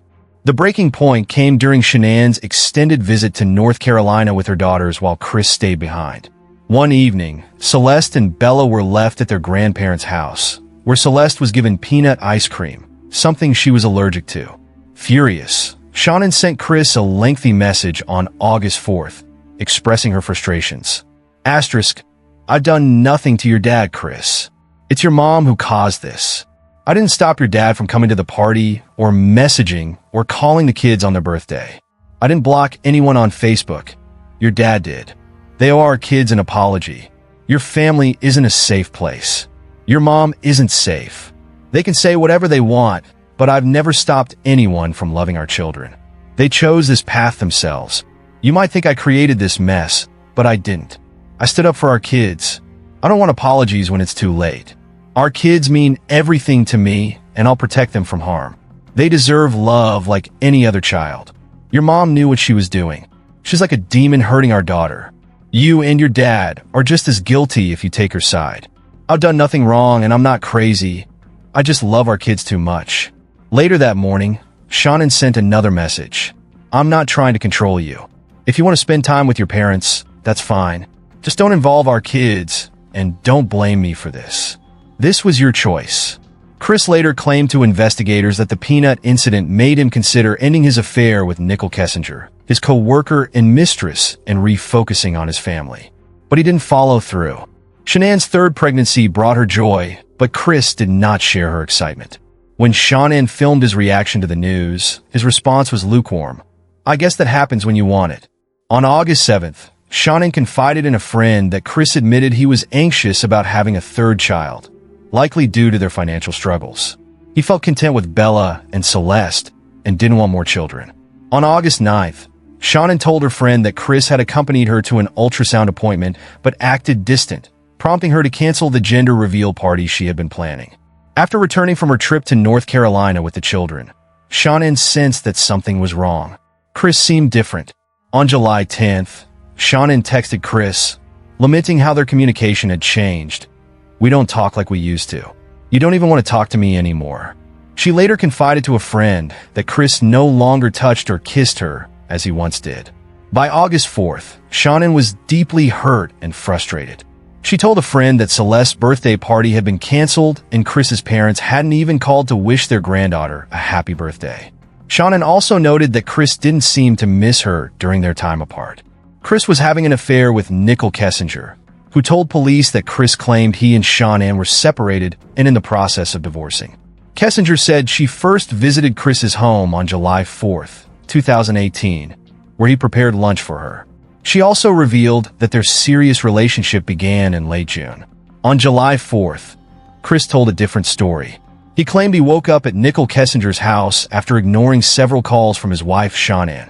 When he told Kessinger he needed to return home, she became furious, accusing him of always putting Shanann first and treating her as the other woman. She told him they should stop seeing each other, but later that day, she called him back to her house. The first recorded call between Chris and Kessinger occurred on July 7th, during which Chris fabricated a story about the events of July 4th to make it seem like he was still devoted to his wife. While Shanann and their daughters were in North Carolina, Chris became deeply engrossed in his new relationship. He and Kessinger went on frequent outings, including visiting a car museum on July 14th and camping near the Great Sand Dunes National Park on July 28th. Kessinger even sent Chris intimate photos, which he admitted made him feel pursued rather than the pursuer. On July 30th, before leaving town to join his family for summer vacation, Chris wrote Kessinger a love letter that included lyrics from the song Down to Earth by Through the Roots. On August 4th, while Chris was away, Kessinger spent 2 hours browsing wedding dresses online, according to data retrieved from her phone. It appeared they had been discussing marriage and a future together. In a later interview with police, Kessinger claimed she had not pressured Chris to leave his family and insisted she was unaware of what happened on August 13th, the day of the murders. When Shanann and her daughters didn't return home as expected, the police issued a missing persons report and requested FBI assistance. Chris quickly became the prime suspect due to several suspicious actions. For instance, on the day his family disappeared, Chris called their daughter's school to unenroll them for the upcoming school year. He also contacted a real estate agent to discuss selling the family home. Police began piecing together Chris's whereabouts during the time of the disappearances. GPS data from his work vehicle revealed that he had driven to the Anadarko oil site, where he was employed. However, this revelation only fueled further investigation. On August 15th, 2018, using drone footage equipped with cameras, authorities discovered a patterned bedsheet at the oil site. The design matched a pillowcase found in the Watts home. That evening, Chris Watts was arrested on suspicion of murder and tampering with bodies. He failed a polygraph test and, after requesting to speak with his father, confessed to killing his wife and revealed the locations of the bodies. On August 16th, 2018, police recovered Shanann Watts' body, hastily buried in a shallow grave. Nearby, the bodies of Bella and Celeste were found stuffed into 2 separate oil tanks. The scene was horrifying, leaving recovery workers shaken to their core. Chris had brutally dismembered his daughter's bodies to fit them into the oil tank openings. Bella's and Celeste's shoulders were fractured to force their small bodies through the 8-inch openings of the tanks. Bella's autopsy revealed oil in her stomach, indicating she was strangled at the site. For 45 agonizing minutes, Bella rode in the truck with the bodies of her mother and sister. Chris had told her that Shanann was sick and needed to go to the hospital. Bella, who resembled her father in both appearance and quiet nature, trusted him. Tragically, her trust cost her life. Surveillance footage from a neighbor's security camera captured the shadow of a child as Chris loaded Shanann's body into the truck, suggesting that Bella was still alive at that moment. The recovery of Bella and Celeste's bodies left even the most seasoned investigators overwhelmed. Bella's body was torn and scalped as Chris forced it through the tank opening. The autopsy of Shanann revealed a 16-week-old fetus, partially expelled due to the pressure Chris exerted while strangling her. This gruesome act likely caused him to retrieve a blanket from the bedroom to wrap her body before dragging it to the truck. Chris initially claimed that it was Shanann Watts who killed their 2 daughters in a fit of rage after learning about his desire for a separation. According to him, he killed Shanann out of anger upon discovering what she had done, then buried all 3 bodies. However, investigators didn't believe his story. There was no evidence or signs indicating that Shanann had harmed their daughters. On August 20th, 2018, the Weld County District Attorney charged Chris Watts with 9 criminal counts. 3 counts of first-degree murder, 2 additional counts of first-degree murder involving victims under 12 or in a dependent relationship, 1 count of unlawful termination of a pregnancy, and 3 counts of tampering with deceased human bodies. After nearly 2 months in custody, Chris pleaded guilty to all charges to avoid the death penalty. He was sentenced to 3 consecutive life terms without the possibility of parole, an additional 48 years for the unlawful termination of Shanann's pregnancy, and 36 more years for tampering with the victims' bodies. On February 18, 2019, in an interview with Colorado police and prosecutors, joined by an FBI agent, Chris confessed to the murders of his 2 daughters. He provided a detailed account of what happened on the morning of August 13th, but struggled to offer any meaningful explanation for his actions. Today, Chris Watts remains incarcerated in Wisconsin, serving his sentence in solitary confinement for the rest of his life. He admits that the images of his wife and daughters haunt him, tormenting him every day. He is particularly haunted by Bella's last words before he strangled her. "Daddy, please don't do this." When asked about his mindset during the murders, Chris said, "At that moment, I was like a completely different person. If I had been able to think rationally, none of this would have happened. If only I hadn't killed Shanann. Today, I might have a 5-year-old daughter, a 4-year-old daughter, and possibly a 1-year-old son, along with a beautiful wife. But now, I have nothing left." In ancient times, before the advent of advanced technology and sophisticated techniques, how did doctors perform surgeries? This question brings us to the heart of a shocking revelation tied to a woman who wished to donate her body to science after her death. A seemingly noble act that later uncovered a disturbing truth. Today we delve into a small but captivating case that holds much intrigue. At the age of 74, Doris Stauffer passed away peacefully at home after battling Alzheimer's disease for more than a decade. While her family grieved the loss of their beloved matriarch, Doris's doctor noticed something extraordinary about her brain, a phenomenon that had never been observed before after such a prolonged struggle with the disease. This discovery sparked hope among medical researchers, as they believed it could provide vital insights into Alzheimer's and potentially save countless lives. Doris's son, Jim, agreed to donate her body for medical research, knowing that his mother had always been a compassionate and generous woman. However, due to bureaucratic complications, the hospital was unable to process her donation. Disheartened but determined to honor his mother's wishes, Jim began planning a traditional funeral instead. During these preparations, a nurse handed Jim a brochure for the Biological Resource Center, BRC, a facility in Phoenix specializing in receiving donated bodies and allocating them for medical research based on the wishes of the deceased or their families. The brochure explained that any remains not needed for research would be cremated and returned to the family. Jim contacted the BRC and explained his situation. The organization promptly dispatched a small van and a team to collect Doris's body. Jim authorized the use of her body for Alzheimer's research, with the understanding that only her brain would be used. The entire process took less than an hour. 10 days later, Jim received a small box containing a handful of ashes and a card bearing his mother's name. However, the card did not specify which part of her body the ashes came from. Although puzzled about how the rest of Doris's body had been used, Jim felt comforted knowing he had fulfilled her final wish. Yet, unbeknownst to Jim and many others like him, the laws governing donated bodies in the U.S. allowed for these remains to be treated as commodities. Donated bodies could be dismembered and sold as needed, often for profit. BRC, like other organizations, had become part of an unregulated industry that thrived on such transactions. In 2011, the FBI began investigating BRC after U.S. Customs intercepted a shipment containing 10 human heads being smuggled out of the country. Tracing the origin of these remains, they discovered that at least one came from BRC. The investigation revealed that BRC was founded in 2004 by a man named Stephen Gore, who lacked formal education beyond high school. Drawing on his previous experience as a warehouse worker for a similar company, Gore obtained the necessary permits to establish BRC. In its first decade, BRC processed thousands of donated bodies.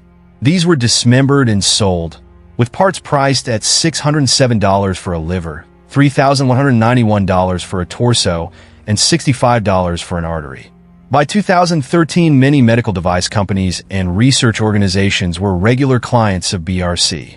However, the FBI's findings exposed the darker side of such operations, raising critical questions about ethics, transparency, and the exploitation of those who donated their bodies in the hope of advancing medical science. At that time, the U.S. military was deeply engaged in counterterrorism efforts and frequently faced roadside bomb attacks. This led them to focus on studying the damage caused by explosions to the human body. When the military required intact human bodies for their experiments, they purchased over 20 cadavers from BRC, paying $5,890 for each one. Among these bodies was Doris Stauffer, Jim's mother, whose story we previously discussed. While Jim believed his mother's body was being used for medical research, the tragic reality was that she had been strapped to a chair and subjected to explosive testing. The ashes Jim received were later revealed to be only from Doris's hand, as the rest of her body had been sold to the military. Many of the families involved, including those of the other 20 bodies, had signed agreements specifying that the cadavers were to be used solely for medical research, explicitly prohibiting military experiments. However, the unethical practices of BRC quickly came to light. The company forged multiple agreements when presented with large orders from the military, selling off these unfortunate cadavers for profit. In early 2014, the FBI raided BRC's headquarters, uncovering a scene straight out of a horror movie. Severed limbs were stacked haphazardly in piles. Refrigerators held dozens of human organs. A woman's head had been stitched back together in a grotesque, Frankenstein-like manner. These practices violated both ethical standards and legal regulations, leading to BRC's immediate shutdown. In 2019, a jury ruled that Stephen Douglas Gore, the company's founder, had mishandled human body donations. He was ordered to pay a total of $58 million in damages to the families of 10 victims. However, even today, similar organizations continue to operate in Arizona, with little to no effective legislation in place to regulate or oversee their activities. Under the bright surgical lights, a team of doctors clad in sterilized scrubs wield sharp surgical instruments with precision. They perform delicate incisions and sutures on the patient, who is deeply anesthetized and free from pain. This is the modern image of surgical expertise. But if we turn back the clock 200 years to the infancy of medicine and surgery, the operating room would leave an unforgettable impression on anyone. Before surgery, patients were often plied with copious amounts of alcohol. Intoxicated, they were less likely to flee in terror or resist in pain. Even if a patient remained conscious, the operating room was staffed with at least 5 strong men whose sole task was to hold the patient down. As the patient screamed in agony, the surgeon would pick up the knife and begin their grim performance. At that time, people had no understanding of infection and were unaware of the importance of maintaining a sterile environment. Surgeons would often move on to the next patient using the same blood and flesh-stained knife from the previous operation. Blood and pus from surgeries splattered across the surgeons' bodies, staining their garments. These gruesome stains were seen as badges of expertise. proof of the surgeon's skill and experience. The dirtier, grimmer, and bloodier a surgeon appeared, the more respect they garnered. The stench of rot and decay was a badge of honor for hospitals, signifying the volume of surgeries performed there. In such conditions, the success of a surgical procedure and the survival of the patient depended more on luck than skill. At the time, surgeons developed an effective method to improve the success rate of surgeries: speed. Since prolonged operations without proper anesthesia increased the likelihood of patients dying from heart failure due to unbearable pain, faster surgeries were critical to avoiding deaths on the operating table. This necessity pushed surgeons to gain a deeper understanding of the human body and the factors affecting patient survival. Decisive action and lightning-fast hands became key criteria for assessing a surgeon's skill. While modern surgeries often take tens of minutes or even hours to complete, back then, a surgeon's blade would accomplish its task in mere minutes. One of the pioneers of this approach was Robert Liston, famously known as the fastest surgeon of the 19th century. Liston's unmatched speed allowed him to perform complex amputations, such as removing a leg, in just 2 minutes and 30 seconds. He even set a record by severing a man's thigh in an astounding 28 seconds. To save time, Liston often multitasked by holding the surgical knife he had just used in his mouth while cauterizing wounds. Liston's incredible speed significantly improved his surgical success rates, making him stand out among his peers. His operating room mortality rate was 1 in 10, a figure that may seem high today, but was remarkable in the 1840s, when the average mortality rate ranged from 1 in 3 to 1 in 10. Compared to other surgeons, Liston was undeniably skilled and accomplished. However, Liston's speed occasionally led to unintended consequences, including one of the most infamous surgical accidents in medical history. During a 2-minute and 30-second amputation, Liston, in his haste, accidentally severed a finger of his assistant, who was holding the patient's leg. Both the patient and the assistant later died from gangrene caused by infection. In the same operation, Liston's scalpel slipped and struck a nearby medical student in the abdomen. Tragically, the student also succumbed to his injuries shortly after. This particular surgery recorded a staggering 300% mortality rate, making it a one-of-a-kind case in medical history. Despite such incidents, Liston remained a respected and skilled surgeon of his time. His pursuit of speed was not driven by arrogance or a desire for fame. Instead, he genuinely aimed to save lives more effectively. In 1846, a year before his death, Liston performed the world's first public surgery using ether as an anesthetic. This breakthrough allowed the patient to undergo the operation painlessly, marking a significant milestone in the evolution of surgical practices. Moving on, let's explore another case that unfolded in 2015 in Houston, Texas. Houston, a city undergoing rapid development, was being transformed by real estate companies. Old single-family homes were purchased and replaced with modern apartment complexes. Yet amidst these towering new structures stood a small, preserved house belonging to Mary, a 61-year-old woman who lived nearby.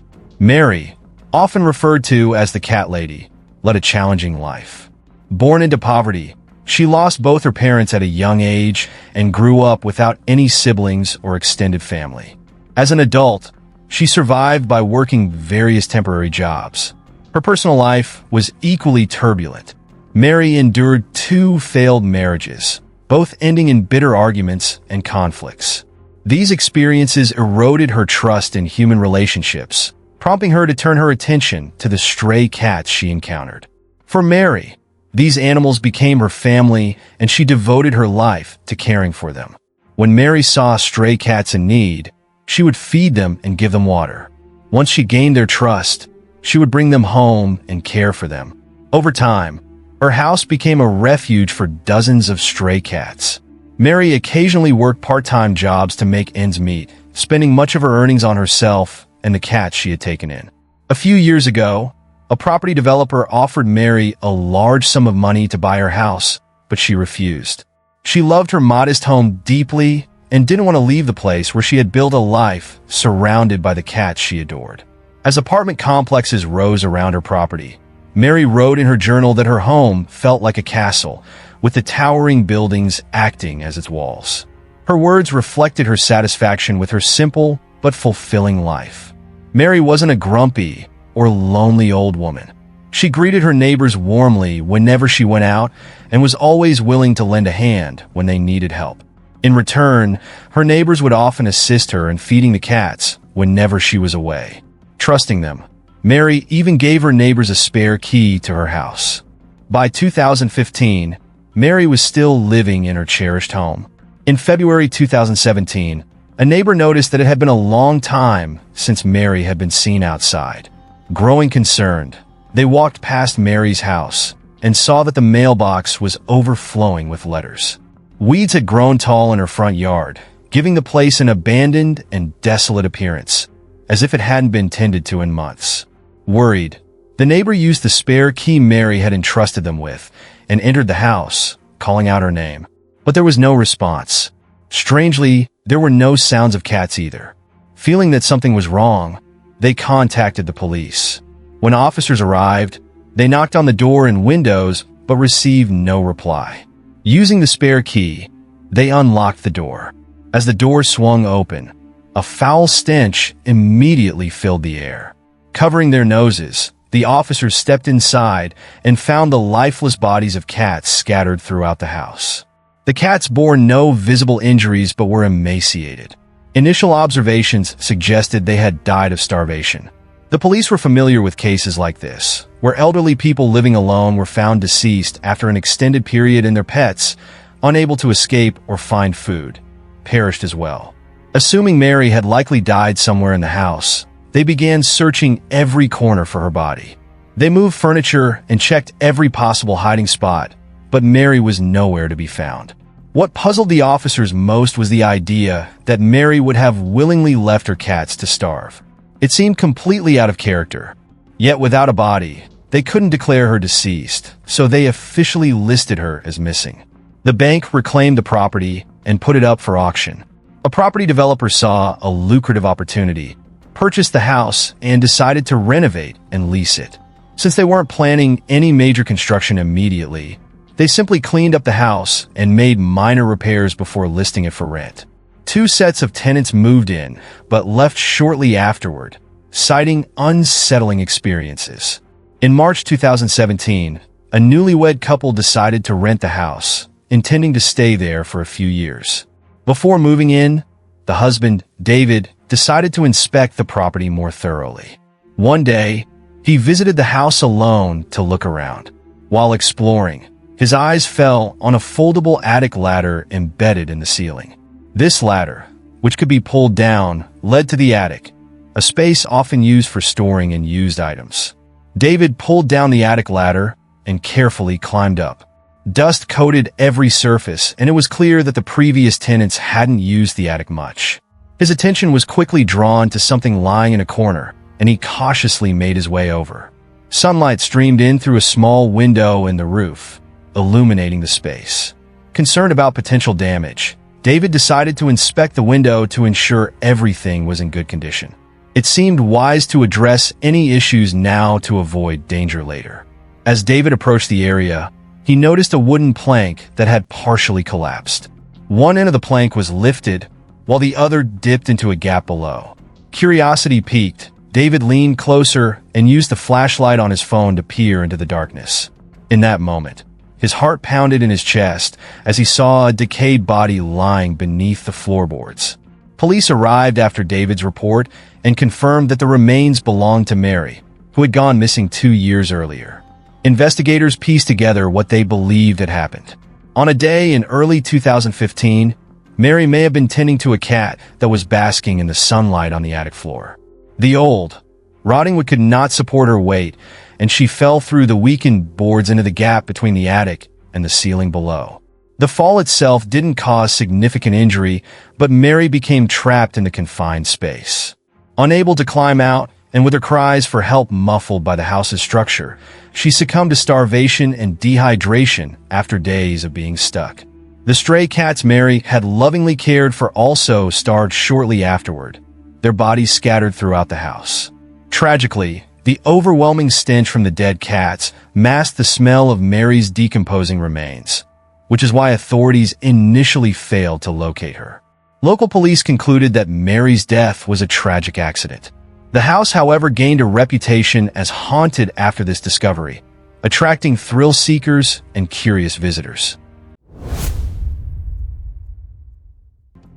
Marion Bachmeier was born in 1950 in Saxony, Germany. Her family had survived the aftermath of World War II, but life wasn't easy.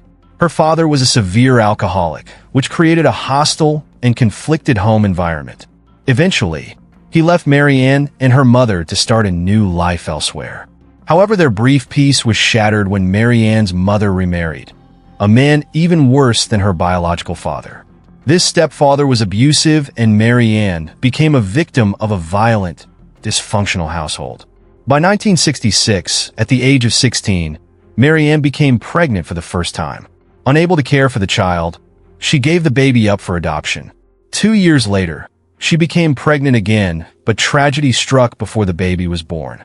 Marianne was assaulted by a stranger, and although she was the victim, the incident led her boyfriend to leave her. With no means to support the child, she had to give up her second baby as well. Afterward, Marianne found work as a waitress, where she met and fell in love with a bar manager. By 1972, she became pregnant for the third time. This time, she was determined to keep and raise her child on her own. She gave birth to a daughter, Anna, and vowed to provide her with all the love and care she had to give. As a single mother, Marianne struggled financially. Her work at the bar often required her to bring Anna along, exposing the little girl to an environment that was chaotic and far from ideal for a child. Marianne often wondered if she should give Anna up for adoption, just as she had done with her other children. But her love for Anna outweighed her doubts, and she resolved to raise her daughter, no matter the challenges. By the time Anna turned 7, she had grown into a sweet and lively girl. Marianne was happy to see her daughter live a relatively normal life, attending school and making friends. On May 4th, however, an argument broke out between mother and daughter. Marianne had refused to agree with something Anna wanted, which led to the girl storming out of the house in anger. Instead of going to school, Anna wandered the streets. Most children were in class at that hour, so she roamed alone. Meanwhile, Marianne, exhausted from her late-night shift, took a nap. When she woke up, she assumed Anna had gone to school. But as the day wore on and Anna didn't return home, Marianne grew anxious. She searched the neighborhood but couldn't find her daughter. Neighbors reported that they hadn't seen Anna that day. Marianne then contacted Anna's teacher, only to discover that her daughter hadn't attended school. In a panic, she reported Anna missing to the police. Officers immediately launched a search, combing the area for the young girl. Despite their efforts, no trace of Anna was found. Days passed without progress, until a woman came forward with shocking information. She told the police, "I had to flee from my fiancé. Yesterday, I wasn't at home, but my fiancé met Anna while she was wandering outside.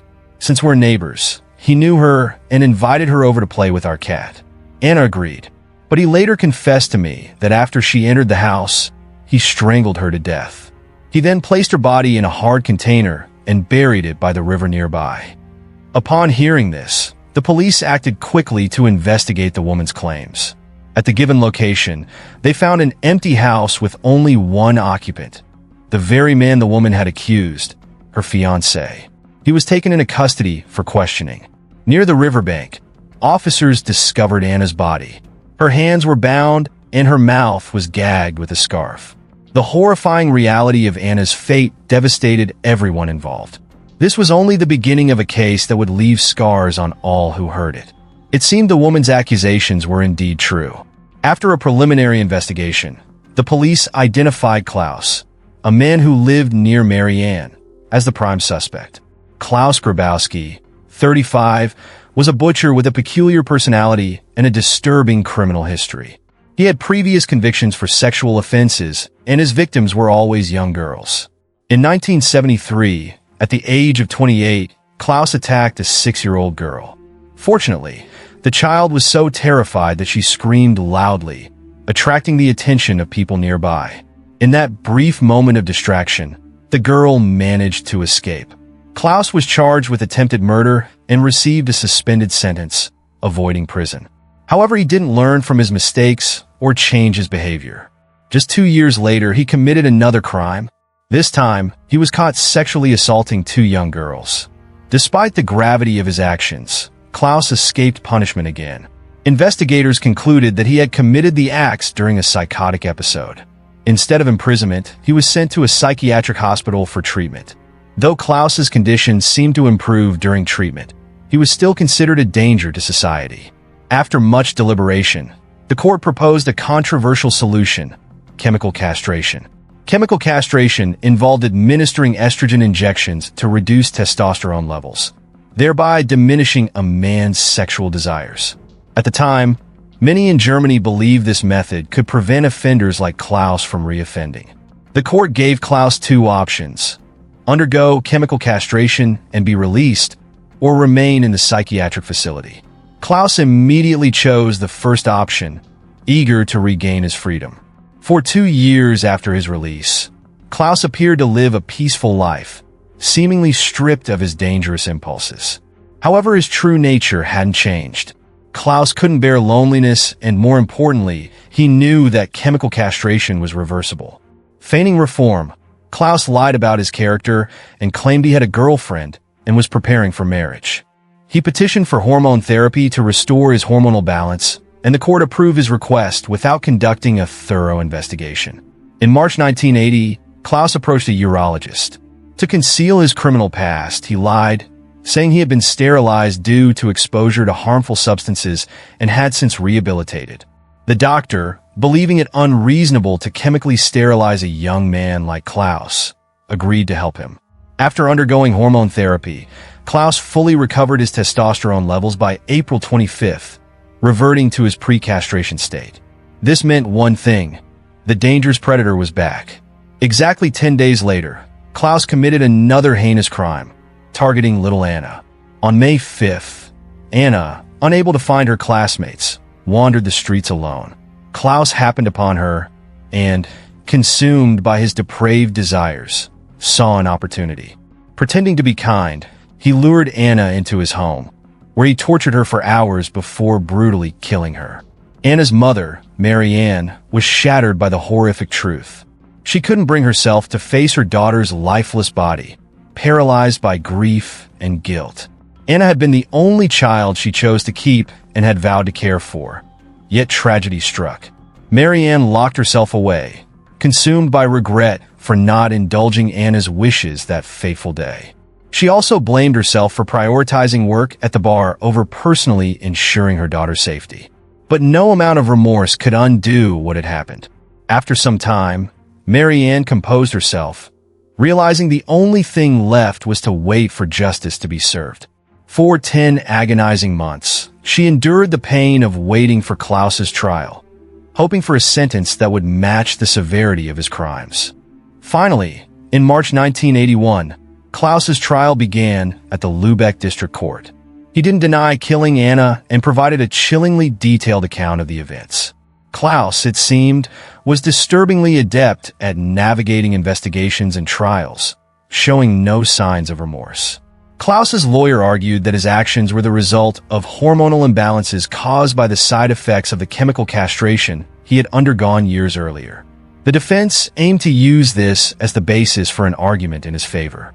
At the time in Germany, many criminals resorted to chemical castration to avoid imprisonment, but there was no system in place to monitor or control them afterward. This loophole allowed offenders to reverse the effects of the procedure by seeking private doctors or illegally obtaining medication.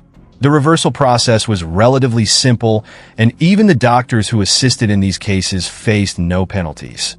What was intended as a form of punishment had become little more than a mockery of the justice system. On the third day of Klaus's trial, Mary Ann arrived at the courthouse early. She followed Klaus as he entered, wearing a coat to conceal her actions. When she was just 3 meters away from him, she pulled out a gun and fired 8 shots at Klaus without hesitation. Everything happened so quickly that no one had time to intervene. After firing the shots, Mary Ann threw the gun down and surrendered. Klaus was hit by 7 of the 8 bullets and was pronounced dead on the spot after being examined by a doctor. The incident shocked Germany and sent ripples around the world.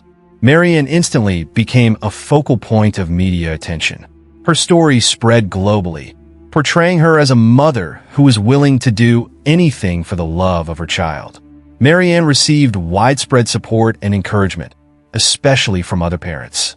People sent her flowers and letters of admiration, and some even donated 100,000 marks to her cause. However, not everyone supported her actions. Critics labeled her a cold-blooded murderer who showed no respect for the rule of law. Marianne's trial became a heated topic of debate in Germany and beyond. The media and public opinion were deeply divided.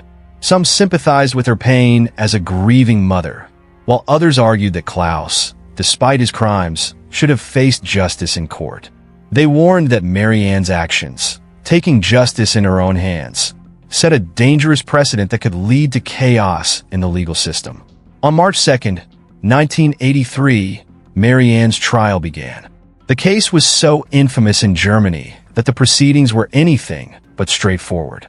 Massive crowds came to support Marianne, forcing the court to relocate to a larger building capable of accommodating up to 200 people. Most attendees were there to express solidarity with Marianne, hoping the court would grant her leniency. Some supporters even sent threatening letters to the court, warning that the lives of the judge and prosecutors would be at risk if Marianne were convicted. During the investigation, police discovered that Marianne had purchased a pistol shortly after Anna's death and had practiced shooting in the basement of the bar where she worked. Following the shooting, her ex-boyfriend testified that Marianne had intentionally planned the act, stating that her actions were premeditated and could have far-reaching consequences. The prosecutor emphasized that Marianne's ability to draw and fire the gun so quickly and accurately could only have come from prior training. In her defense, Marianne claimed that she had bought the gun for self-defense, fearing a confrontation with Klaus. She denied practicing with the weapon and cited her fragile mental state following her daughter's death. She also revealed her struggles with suicidal thoughts during her time in custody. After 25 days of trial, the court reached its verdict. The judge acknowledged that while Marianne had committed a crime, she posed no ongoing threat to society. Her psychological trauma was severe, and her actions were deemed to have been carried out in a state of unconsciousness and loss of control. Marianne was convicted of manslaughter and illegal possession of a firearm. She was sentenced to 6 years in prison. Public and media reactions to the verdict were mixed, with some viewing the sentence as too lenient and others regarding it as a compassionate response to her suffering. Marianne later sold her story to a German magazine for 250,000 marks to cover her legal fees. After serving 3 years in prison, she was pardoned and released in June 1985. Marianne later married a teacher and moved to Nigeria, but their marriage did not last. After their divorce in 1990, she relocated to Sicily in search of peace. Eventually, Marianne returned to Germany for treatment after being diagnosed with pancreatic cancer. Before her death, she admitted that she had carefully considered her decision to shoot Klaus. She explained that her actions were driven by hearing rumors that Klaus intended to spread lies about her daughter, accusing the child of blackmailing him for 5 pfennigs.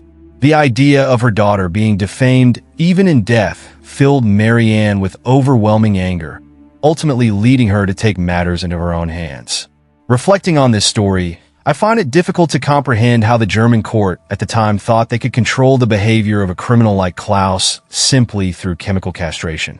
It's evident that their approach lacked any real understanding of human psychology or the behavioral patterns of offenders like him.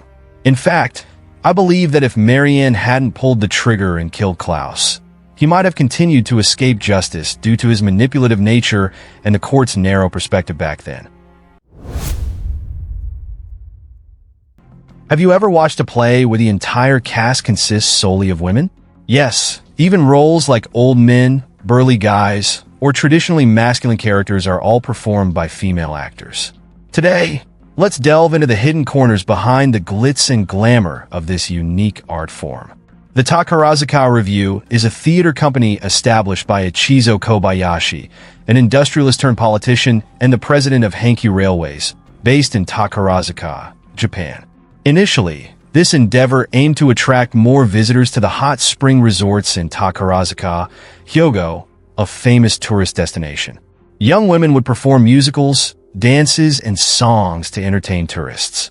During that era, Western music was immensely popular in Japan, which inspired Kobayashi to establish a theater showcasing both traditional Japanese stories and renowned Western musicals to appeal to a wider audience. Kobayashi modeled the Takarazuka Revue after Kabuki, but sought to distinguish it by targeting a different audience, making it a truly unique experience. Over the past century, the theater has sustained its performances, primarily focusing on plays and musical productions. The troupe performs a wide range of genres, including Broadway musicals, traditional Japanese performing arts, and stage adaptations of films, historical biographies, and literary works. The Takarazuka Revue is divided into 5 smaller troupes named Flower, Moon, Snow, Star, and Cosmos, alongside a group of specialists called Senka, who excel in specific artistic disciplines. Unlike traditional kabuki theater, which features an all-male cast, the Takarazuka Revue exclusively comprises female performers. These actresses are referred to as Takarasians. In their performances, roles are categorized into male roles, played by otakoyaku, and female roles, played by musumiyaku. Interestingly, otakoyaku roles tend to be more sought after and come with stricter selection criteria. Fans of the Takarazuka Revue are some of the most loyal in the world, with an estimated 90% of the audience being women. To perform on the Takarazuka stage, aspiring actresses must enroll in the Takarazuka Music School, a highly competitive institution. Each year, around 1,000 candidates apply, but only 40 to 50 are accepted. Applicants must be between the ages of 15 and 18 and pass 3 rigorous selection rounds with outstanding scores. This is why most girls aspiring to become Takarasians start training in singing, dancing, and acting from a very young age. Once admitted to the program, students must adhere to the Academy's strict regulations, encapsulated in the school's motto: purity, integrity, and grace. The training is disciplined and hierarchical. Some of the rules revealed include first-year students riding the last car of the train on their way to school and being forbidden from talking. They must walk in pairs from the dormitory and refrain from speaking to classmates. Students are prohibited from wearing red or any bright colors, and they must clean all instruments and facilities until not a single fingerprint remains. These are just a fraction of the rigorous rules in place. So why do so many young Japanese women aspire to enroll in this demanding school? The allure lies in its societal prestige, the cultivation of patience, and the transformation into elegant, refined ladies. Above all, it offers the chance to become one of Japan's few top stars, treated like queens. Most leading Takarazuka actresses go on to become famous entertainers, enjoying long-lasting careers in the entertainment industry. Some of the most well-known names to emerge from Takarazuka Revue include Hitomi Kuroki, Yuki Amami, and Ray Dan. These actresses built remarkable careers through their involvement with Takarazuka, appearing on television daily, whether in commercials or long-running dramas. However, behind the glittering facade lies a dark chapter of tragedy. In the spring of 1958, the Takarazuka Revue held a performance at its theater in Takarazuka City. One of the actresses, Yuri Hinatsu, was originally scheduled to perform but caught a cold on March 31st. Her role was taken over by 21-year-old Hiromi Katsuki. The play was performed twice a day, and by the time Hiromi stepped on stage for the 4th performance on the evening of April 1st, she had already completed 3 previous shows.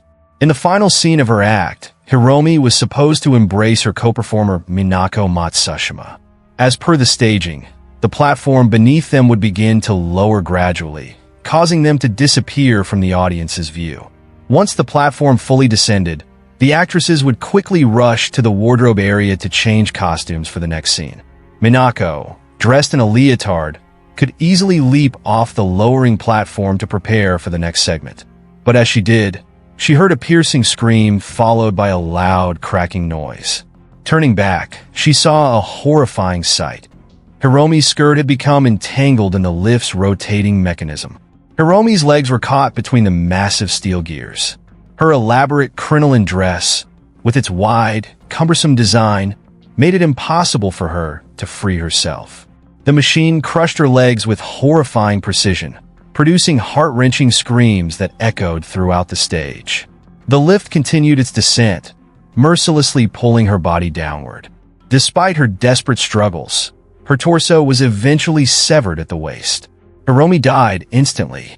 It is beyond imagination how excruciating Hiromi's final moments must have been. According to her death certificate, her waist had been severed, her right leg crushed, her left leg fractured, but her upper body remained intact. This tragedy led the local Labor Standards Bureau and Labor Inspection Office to classify Hiromi's death as a workplace accident. The company was fined 50,000 yen, equivalent to approximately 800,000 yen today. Additionally, the Inspector General required the opera company to upgrade its stage equipment to ensure the performer's safety. The incident revealed significant safety flaws in a troupe revered as a national treasure. The tragedy also exposed a series of unsettling coincidences and oversights that had long been ignored. Firstly, the stage lift platform was narrow, measuring only 3 meters in length and 1.2 meters in width. Furthermore, the rotating mechanism was left exposed, without any protective covering to shield the machinery. The dresses worn by the actresses during the performance had a circumference of 3 meters, wider than the platform itself, causing parts of the fabric to hang over the edge, making them prone to being caught in the machinery. Compounding the issue was the fact that the theater staff was on strike at the time. As a result, the lift was operated by temporary workers unfamiliar with the equipment. When Minako screamed for the lift to stop, it took several seconds for the operators to respond. By the time the platform stopped, it was too late. Hiromi had already succumbed to her injuries. To make matters worse, the lift had a history of malfunctioning. The performers had repeatedly raised concerns about it, but the theater director dismissed them, insisting that no accidents had occurred, so there was no urgent need for repairs. This combination of factors ultimately led to the catastrophe. After the accident, other performers, staff, and audience members were left shaken. Performances scheduled for the rest of the day were canceled. Shockingly, however, the next performance proceeded as planned the following day. The remains of the victim were quietly returned to her hometown for burial, and the incident was quietly erased from the official history of the Takarazuka Review. For many years, on April 1st, the date of the tragic accident, a flower-laying ceremony was held at the stage site where Hiromi lost her life. However, after the old theater was demolished, it was announced that the ceremony would no longer take place. Only a silent memorial dedicated to Hiromi remains, serving as a poignant reminder of the 21-year-old who lost her life on that stage. Shockingly, 65 years later, another tragedy unfolded in September 2013. A member of the Takarazuka Review took her own life by jumping from her apartment. Her family and lawyer later revealed that she had been driven to suicide due to workplace bullying and overwhelming job stress. Her real name was Nami Nishikigami. Born in Kyoto in 1998, Nami was the eldest daughter of a family that owned a century-old local business, living a life of relative affluence. In 2015, she successfully gained admission to the Takarazuka Review Academy, beating fierce competition with an acceptance rate of only 26.6%. In March 2017, Nami joined the troupe as a member of the 103rd class. Her twin sister, a performer in the 102nd class, shared a close bond with her. To support the dreams of his daughters, their father purchased an upscale apartment just a 15-minute walk from the theater. Neighbors often saw the sisters commuting together. Since joining the troupe, they had performed in 20 different productions. To outsiders, their lives seemed like a dream come true, but beneath the surface, turmoil brewed. After 6 years in the troupe, at just 25 years old, Nami unexpectedly ended her life, leaving behind unfulfilled aspirations and shattered dreams. An investigative team later reported that Nami had likely endured immense psychological pressure from overwork before her death. On November 11th, her grieving family and lawyer held a press conference, shedding light on additional details. Before her death, Nami had been assigned the dual responsibilities of performing in productions and mentoring younger generations. Between mid-August and late September, she had worked continuously without a single day off, sleeping only about 3 hours a night. In the month before her death, she had logged a staggering 437 working hours, averaging approximately 14.5 hours per day. On November 14, 2023, the Takarazuka Review's executives held their own press conference to present the findings of an independent committee. Nami's family demanded an apology and compensation, accusing the company of overworking her and tolerating workplace harassment, which they claimed were the direct causes of her death. Records revealed that Nami's 437 working hours in August far exceeded government thresholds for occupational death risk. She had confided to her family about suffering burns from a curling iron, sleeping only 3 hours a night, and being blamed by senior members for all the failures of her subordinates. Kinshiro Koba, the president of the Takarazuka Review, announced at the press conference that he would resign on December 1st, citing the company's failure to uphold its duty to ensure the performer's safety. Former members of the Cosmos troupe also came forward with accounts of a pervasive culture of harassment targeting junior members. Incidents included verbal abuse, forced apologies, physical punishment, and even food-related coercion. For example, juniors were required to loudly bow and greet seniors whenever they were spotted from afar. On rainy days, if a senior didn't have an umbrella, juniors were expected to either hand over their own umbrella or walk in the rain without one, ensuring they too got wet. The oppressive environment and relentless demands ultimately claimed another victim, casting a shadow over the glamorous facade of Takarazuka Review. In February, Shuken Buntan published a report detailing allegations of long-standing abuse within the Takarazuka Review. Among the accusations, it was revealed that junior members of the Cosmos troupe were allegedly burned on their foreheads with curling irons by senior members. In response, the Takarazuka Review executives denied that any harassment had taken place, dismissing the allegations as mere rumors.